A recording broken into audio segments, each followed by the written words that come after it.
Hi, Rowena. Good morning, Andy. Good morning to you too. Thank you so much for agreeing to this interview, Rowena. Can you introduce yourself, please? Certainly, Andy. My name's Rowena Mackie, and I'm the head teacher at Northgate High School in Ipswich. We're a large secondary comprehensive on the northeast side of town. Thank you. So I've got 4 questions for you, Rowena. The first one is something I ask almost everyone, and that's how have you been looking after yourself during the pandemic, and what have you been doing to support your team? Can I take how have I been supporting the team first, if I may? So we have a really large staff here of over 200 colleagues, and I think the key aim that I really took on board to try and support the staff was to give them clarity and direction, actually.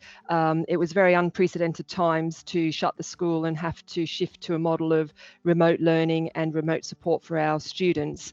And I thought the most important thing that I could do as a leader was to give a really clear steer on what direction I wanted staff to go with that, actually, especially when there was a lot of noise and misinformation sometimes around about how to move things forward.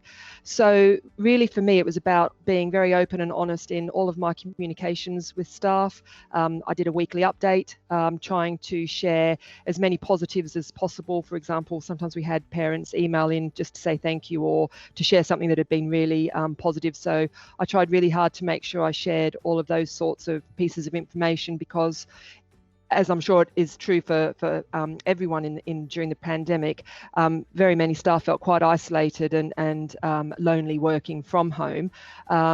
They also became very overwhelmed with emails, actually. So I worked really hard to try and make sure that we were using just videos, information giving videos, telephone calls when we could.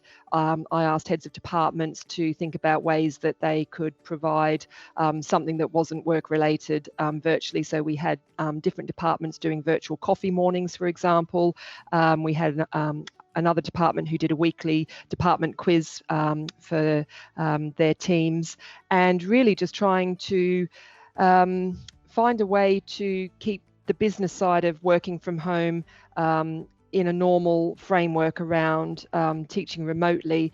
But I think many colleagues struggled with that because of their own childcare arrangements or their own circumstances supporting families. So it was quite hard for, I think, many of our staff to find the delineation between work and home in ways that they hadn't had to deal with before.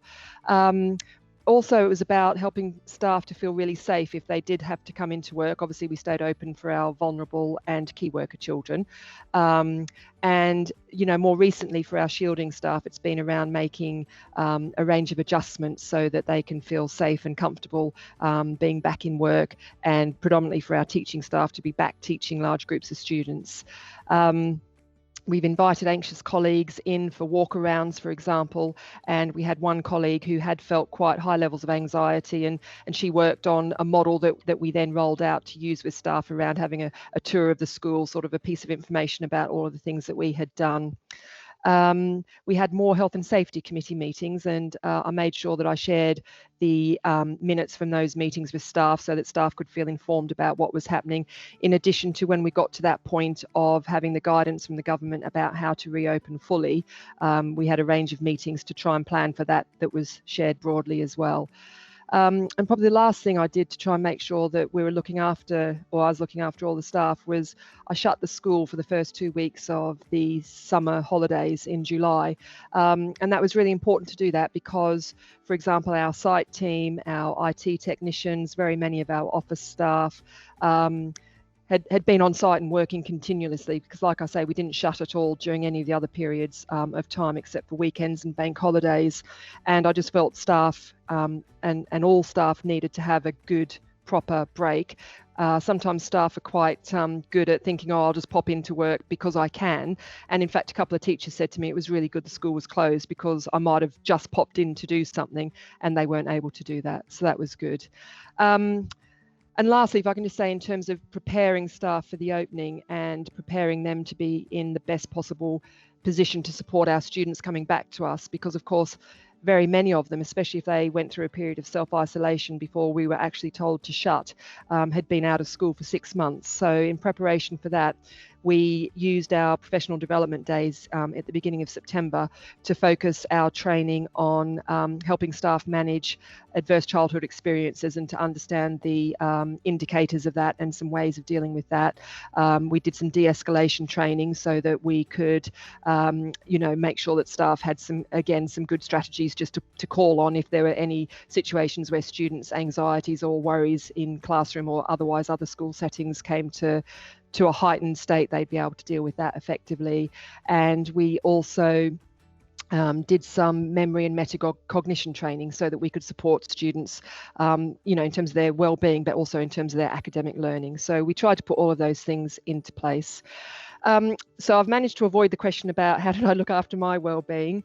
The honest answer, I guess, is it's a challenging job in the best of circumstances. So I've always tried just to have good routines around health and exercise, having a really very close group of friends, 2 or 3 friends who, I trust implicitly and who, if I was worried or concerned about things, I could have those conversations.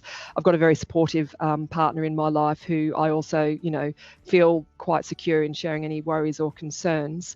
And the other thing I did, which has been fantastic, is I've started a weekly swim at Felixstowe. So Sunday mornings I go down and get in the cold water and have a swim. So it's been really good. And I would say that I'm quite a resilient person. So whilst it has been very difficult at times, I think keeping to a good routine, really bearing in mind where I'm trying to take the school, which is to support our young people as best as possible with their well-being and their learning, and just keeping that message coming forward. I think they're the important things to keep us all A, together, but B, working in positive ways for our young people.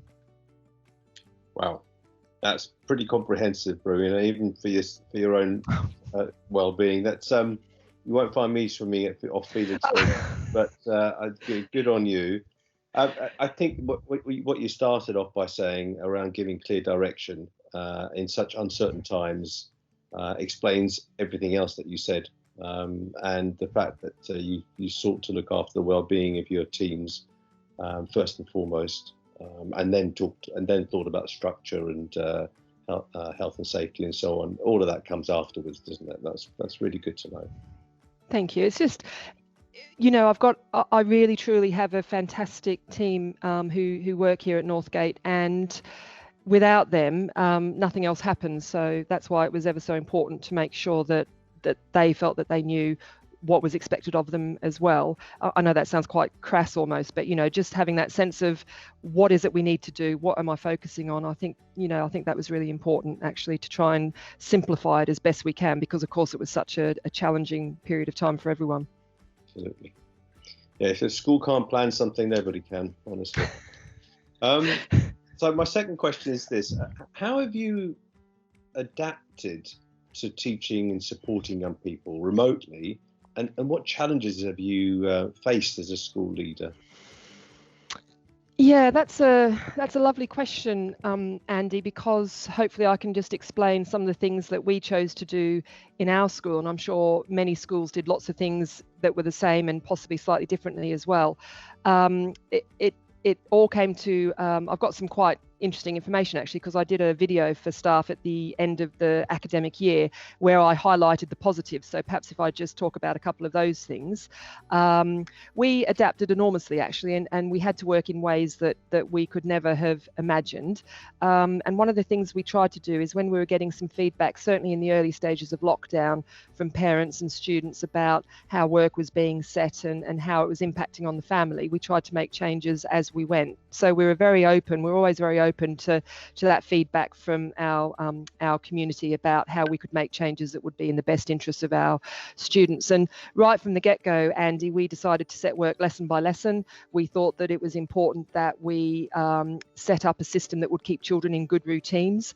We acknowledged that for many families, those routines needed to be quite flexible about how the family was working as well. So we used our platform called Go for Schools just to set lesson by lesson work. And we also did that because we wanted to try and support young people in maintaining some sense of those positive learning behaviours that we can instill in them here at school when they're with us. And in summary, we set I think it's over 20,800 tasks on Go for Schools over the duration of that period. We generated online marking and feedback cycles so that we could try and keep moving students forward in a positive way, actually, and not have a sense that we were missing lots of learning. You know, our view was we're going to continue on, we're going to do our best, and we're not going to leave, you know, things out, or well, obviously we did in, you know, things that were hard or difficult to teach remotely, we will teach now because we've got students back. But we certainly tried to have that online marking and the feedback cycles and all those sorts of things. We have a fantastic learning support department in this school, and over 2,500 phone calls were made home to support learners, whether that was around learning need or other vulnerabilities, and just to make sure that everyone was moving forwards properly. And equally, we have a fantastic pastoral team, and they made well over 1,000 phone calls as well, to students who we might have had concerns about or who we were worried about.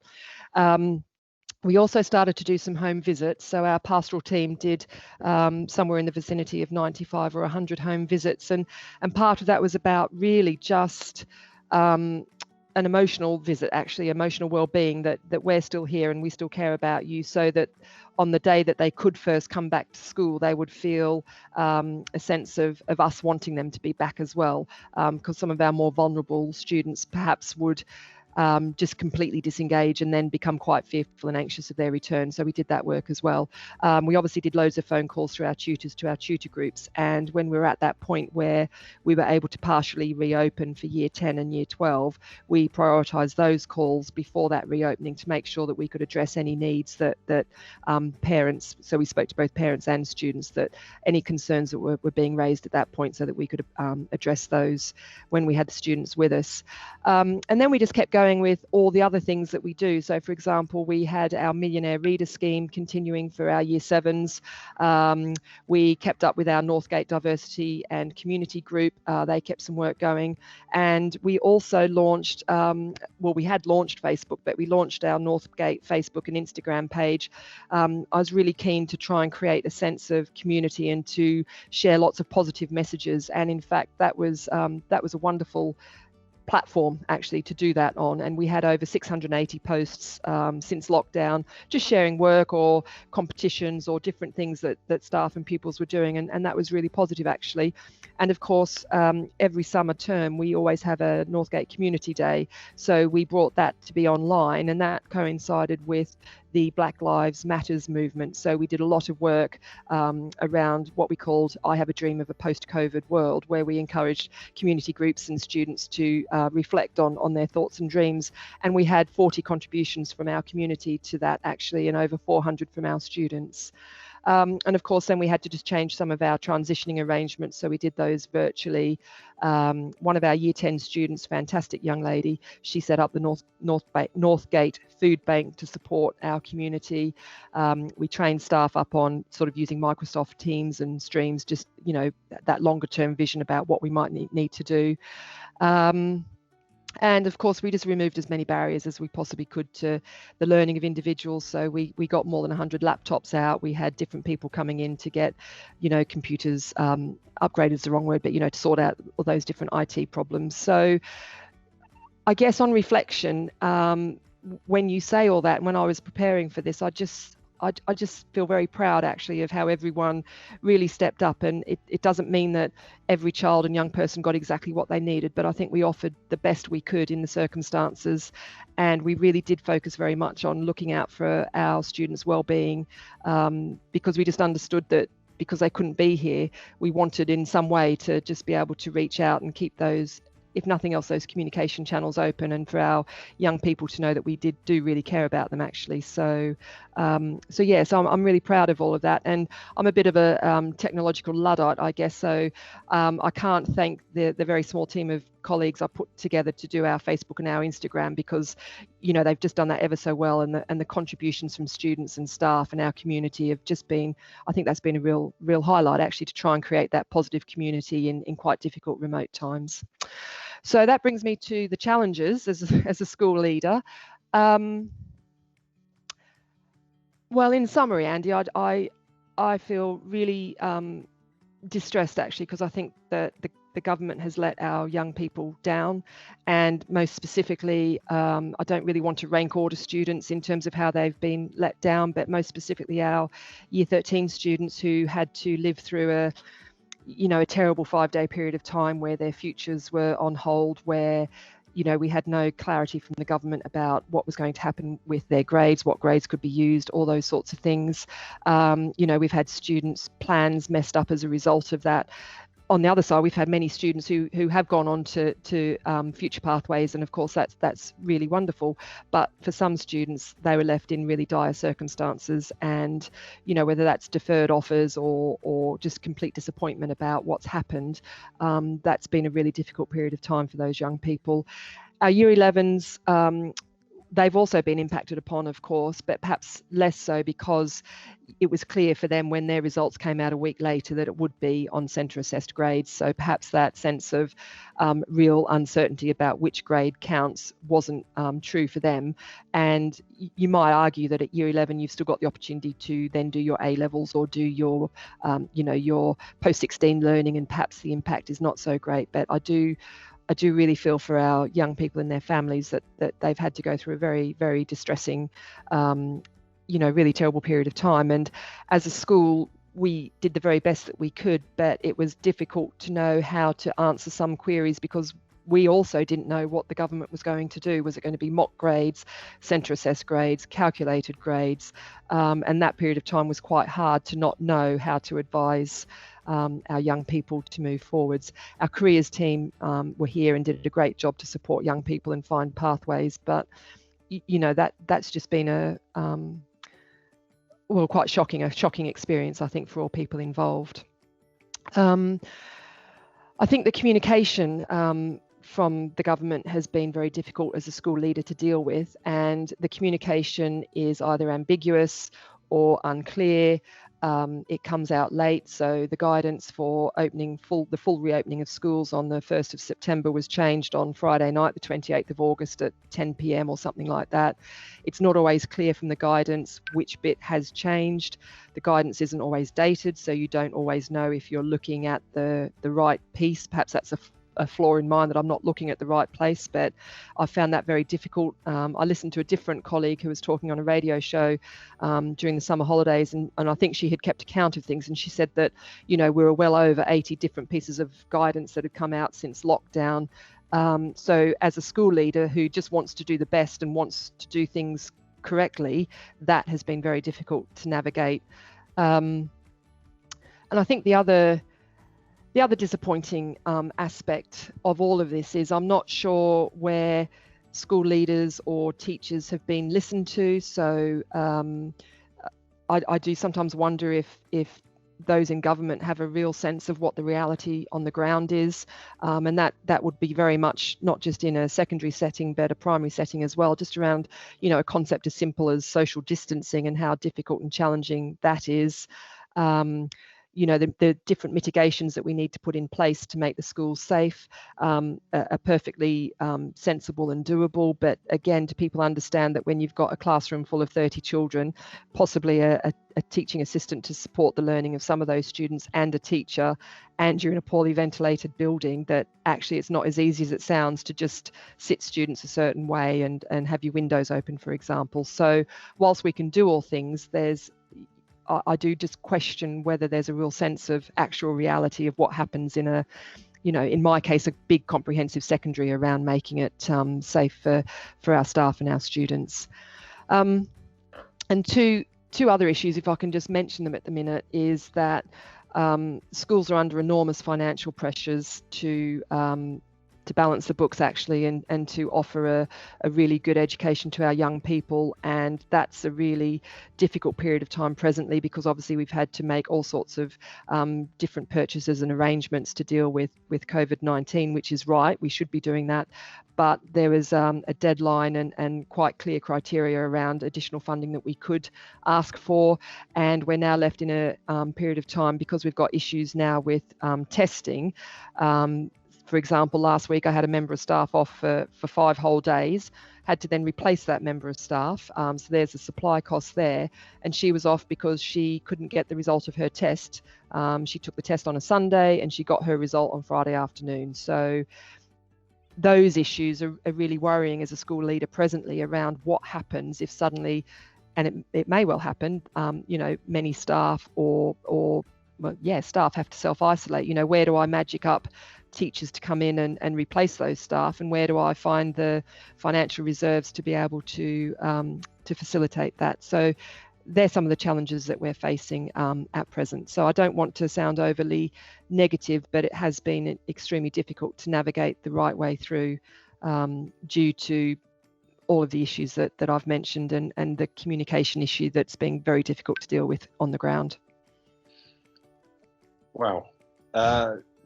In response to your answers to how you've adapted, on the face of things, it looks like almost from the media perspective, schools were closed, full stop.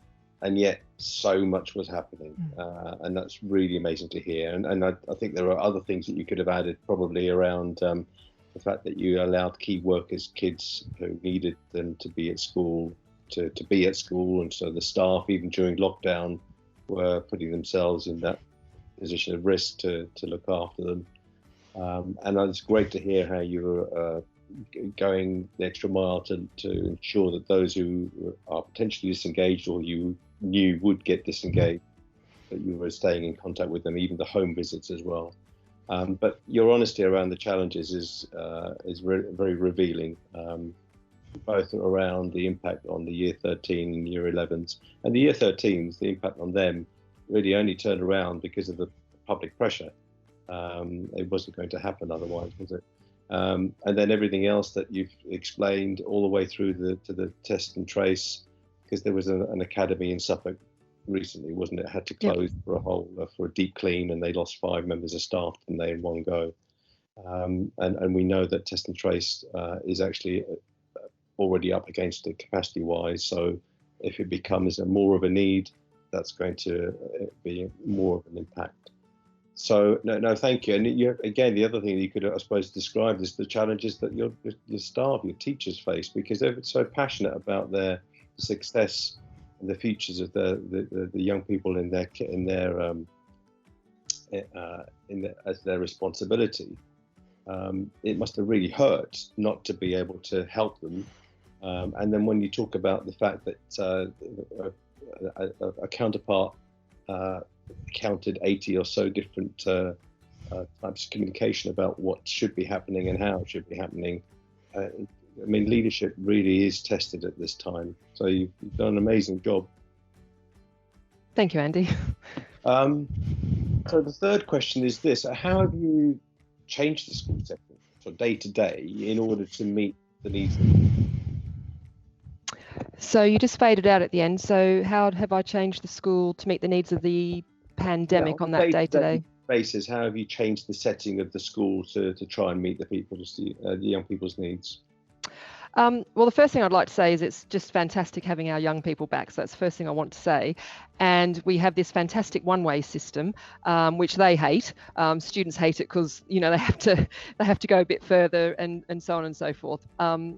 But they're all doing really, really well. So in terms of sort of the day-to-day changes that we've made, we haven't made any changes to our curriculum offer. So we've still got our very broad and balanced curriculum, and we haven't made any changes to our overall teaching time. We were asked in the guidance to create some staggers, so staggered start and finish and break and lunch. The staggered start and finish is very difficult to do, actually, and that is because of the complexities of a school timetable and having 100 teaching staff in the right place at the right time for 1,800 students. And also the reality for many families, if they've got students with us in in more than one year group, we can't realistically expect that they can drop students off and pick them up at 20-minute intervals and those sorts of things. So we only have a 5-minute stagger in the morning. And again, based on feedback from our first 2 days, we've just changed that arrangement a little bit so that our students come in and they've got specific places to go so that they're not mixing. Our one-way system is in place so that we don't have any face-to-face passing of students, and the one-way system is around the site and also around our buildings. We had some clear mitigations that we had to put in place, so forward-facing desks in all classrooms, a 2-metre zone, a no student zone at the front of the room for teachers and teaching assistants to potentially work from. We've got hand sanitizer in all rooms. We've got hand sanitizer as you enter a building. We've enhanced our cleaning regimes. We've got cleaners on site, all those sorts of things. So in terms of the published systems of control that we've had to follow, we've done that. We've made it compulsory in our sixth form that in communal areas, face masks are being worn. And that's very much around the fact that we have a very, very large sixth form, that they have unstructured time on their timetable where they can work independently. So we can't necessarily have those systems of control around knowing who they're sat next to at a certain time or where they are or where they've been. And actually our sixth formers have responded really positively to that. We've strongly recommended face masks, again, in communal areas where we can't effectively socially distance, lower down the school. And, you know, we strongly recommended that because we felt that that was an age range that perhaps was not as such high a risk of either catching or passing on the virus based on the statistics that have come out. In terms of other things, again, about how we've changed the setting. So sorry, I'll just talk about our breaks and our lunches. So every year group comes to a morning break at a different time, and that will be over the course of our period 2 here at school. And then every year group comes to lunch at a different time over period 3. And that's actually got some potentially unintended benefits around a sense of community for a year group, a sense of calmness. You know, we don't have 1,800 people all out at the same time trying to access food or, you know, have a social time. We elected to have our breaks and lunches outside of buildings. We created what we call now an eating zone. We felt that was really important for young people's well-being, that within their bubble they could still socialise, get outside of the building, get in the fresh air, all those sorts of things. And that's gone really well now that everyone's used to how to manage that period of time. It has meant that we've had to interrupt the learning of period 2 and period 3 for students in year 7, year 8 and year 9. But again, that could bring some potential benefits because we have 75-minute periods. And if there's a 20-minute break in that somewhere in that period of time, that's okay in terms of, as long as we're managing the teaching and learning of that really well. So you could have a really good plenary when you come back from break, for example, or you could set something up and then go for a break and then come back to it. Younger students don't necessarily have the concentration span to manage 75 whole minutes. So it might be that we'll see some unintended benefits from that. And we've also got our wellbeing garden that we're utilising for our more vulnerable students at lunchtime, because we can't do the range of clubs and activities that we might normally have had in place, you know, sort of our social club and friendship club and those sorts of things, because we can't have students mixing across bubbles. So yeah, it's great having the students back. They've been ever so responsive. We've got a tannoy system in the school, so we use that to get key messages across and just congratulate the students on doing ever so well. And yeah, it's been really positive to have them back. So how you rely a lot on compliance, don't you? Yes. And an understanding of your instructions and why you're asking people to behave in a very different way. How have you found their response to that? Do you know, they've been really good. I feel so encouraged by how our students have returned. That they understand, because we try to explain, you know, I've tried to explain why we're doing things, as you say, so there's a reason behind it. It's not just something we've magicked up to make life difficult in any way.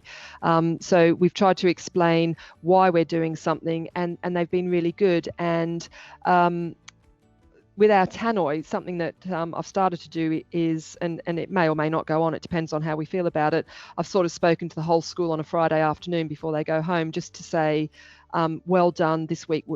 So last week just gone, we focused on how to arrive, because that had been a problem for our first 2 days. So last week I just was able to say, actually, well done, it's gone really well. People have been very sensible.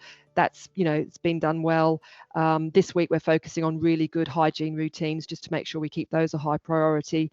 And I think for students who it's like all of us, isn't it, Andy? You sort of come back into an environment and you revert to your normal ways. I think we've just worked really hard to highlight, this is what we're going to focus on, this is what we need you to do, this is why we're doing it, and ultimately it's going to keep us all safe and well. And the students have been really, really great, actually. You just have to look at them now with the one-way system, and they just look at you and turn around in a strop and walk off. So yeah, they're back to their good selves. So yeah, it's good. Can I ask you, because you know that I've got a particular interest in this, so have you had to do something differently with your special educational needs students? Yes and no. So yes, around there, lots of work around the return to school. So whether that was phone calls or meetings, and certainly for our new students coming to us from year 6 who didn't have that experience of an actual induction at school, we did tours for them around the site to sort of help settle those anxieties.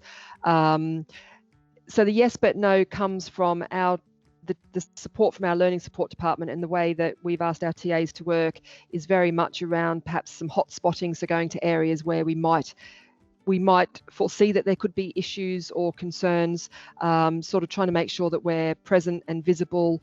And the wellbeing garden, because our breaks and lunches have been separated, some students at that period of time can feel quite vulnerable because they don't fit easily into a group of friends. So having our duty staff and our wellbeing garden is an area where we could just direct students to calm down and feel more settled has been positive. We've had to change how our learning support area works, because often we've had students from different year groups come in at the same time to either seek some foundation learning support, or we run a Thrive program, some Thrive support. So we've had to change the routine in terms of how that works in the learning support department. But again, everyone's sort of really stepped up to the plate's the wrong word, but you know, really got on board with the fact that we want to offer the same support, and it's just slightly different in how we do that. So that's what we've been doing. Thank you. Rowena, we're down to the last question. Hey. Yeah. So this Sorry is if I'm talking too much. No, this is ultimate levels of concentration on your behalf. So this is about the future. Yeah. What learning and challenges do you think will come from this outbreak? I've thought long and hard about this question, Andy, and I think the learning that has come from this is the importance of human connections. And I also think, I struggle not to get upset, just the importance of a shared humanity. I think to take children out of a school is such a serious decision.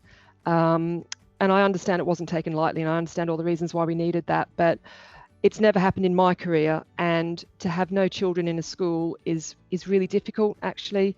There's no joy in school when you don't have the children here, and to worry about how they are because you can't see them and you can't talk to them, you know, that's been quite hard to navigate as well. And for all teachers, and not just teachers or, you know, teaching assistants or people who work in schools, I think for everyone, that recognition that our lives are so much more enriched because of human connections and positive human connections, I think that I would hope has been the biggest piece of learning, that we need each other, and actually we really need each other when times are tough, and that support is more important than anything else. So I think that's a really big piece of learning for all of us, actually, and also a recognition about the really important role of schools in a society, that there's so much that schools do that is not just about an education and an outcome and a future pathway. There's so much that goes on that's important in society, and to look out for and support our young people. So hopefully a recognition that that schools actually are really important, that they've got great people working in them, and that actually we want to be here for our students. We don't want to be in a situation where we don't have them with us. So that's probably the biggest piece of learning, I think. And the other really important piece of learning that I hope gets picked up, whether it will or not, I don't know, is around the sense of what is the point of a terminal exam system.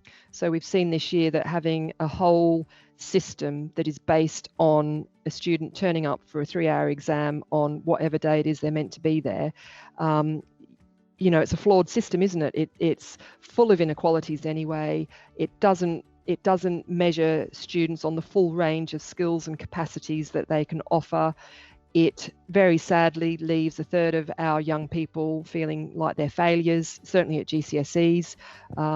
The professional association I belong to 12 or 18 months ago started work on what they're calling the forgotten third, and they're those young people who don't secure what the government deems to be a good pass in English and maths, and whose future pathways can then be either put on hold or become more narrow for them. What does that tell those young people, that after 10, 11 years of schooling, they're failures? I do really worry about whether or not this is going to be looked at more seriously. We still don't really know how the exams are going to work in the summer for our current Year 11s and our current Year 13s. And are exams the best way to measure what our young people can do? And do exams give employers an indication of what our young people can do? And they're very big questions. But I think that's a key piece of learning that I would hope might come from this experience, that we can't base everything on a terminal exam. We did our best to have an alternative in place, but moving forwards, is this the way that we want to continue to assess and organise young people? I have quite strong views on that. Clearly, in my role, I play the game that I have to play, and I prepare the students I ask our staff to prepare the students as best we can for what we know they're going to be judged on. But in terms of a much deeper question around that, I think, a lot needs to be done around looking into an exams-based system, and certainly a terminal assessment system, which we presently have, because when you don't have the opportunity to perform, it can create, quite a number of problems. And indeed, very many students don't perform well in exams anyway, because the pressure is just so great. I was reading a piece this morning in School Improvement, where I think the children in the UK have the highest rates of, stress and anxiety, wholly around sort of the notion of exams and their performance in exams, and what that means for them. So I think that's a really big question that I would hope gets picked up at a much higher level than myself, to have a proper look at that. Two very fundamental things that you've just mentioned there about human connectivity, and what we've learned is that schools can adapt, and we shouldn't necessarily have to close.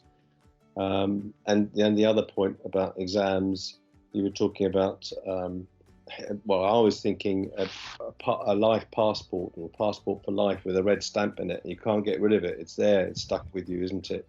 And what you're doing as a school, as a leader, as teachers, is to try and instill the self-confidence despite whatever might happen as a result of the exams. And it goes for the elite students as well, doesn't it? Because the mental health and the pressures and stresses of the competition at that level, going to university, is just as extreme, isn't it? It's two good points. Yeah, it is very extreme, and it's a really challenging question, isn't it? Because so much of how young people progress in their lives is based on this pathway of exams, university, apprenticeship, or some other way, and then what happens beyond that. So, there's certainly no quick fix to it, but the stress and the pressure and anxiety and unhappiness and mental well-being concerns that come out of that kind of system, and not just in the school, I guess, as you say, also as students move through, maybe universities and those sorts of things. It's significant, isn't it? And I suppose the question is that the best way to set young people up for their futures? I'm not saying we shouldn't have exams. I'm just saying kind of that notion of a terminal system is fraught with issues and inequalities, and actually a detrimental effect on very many young people who might work very diligently for a whole year and, be really capable, but then they face that exam and it's just also stressful that they can't perform on that day. They're difficult questions. Sorry, I'm talking too much, Andy. So yeah. No, I mean, inequalities from our perspective, particularly health inequalities, but generally inequalities have really been brought to the fore as a result of the pandemic. Rowena, thank you so much for your time. You've expressed so many thoughts. You've told us so many things. It's fascinating, and I think I'd like to think that you've represented the education sector really well. So thank you. Thank you, Andy.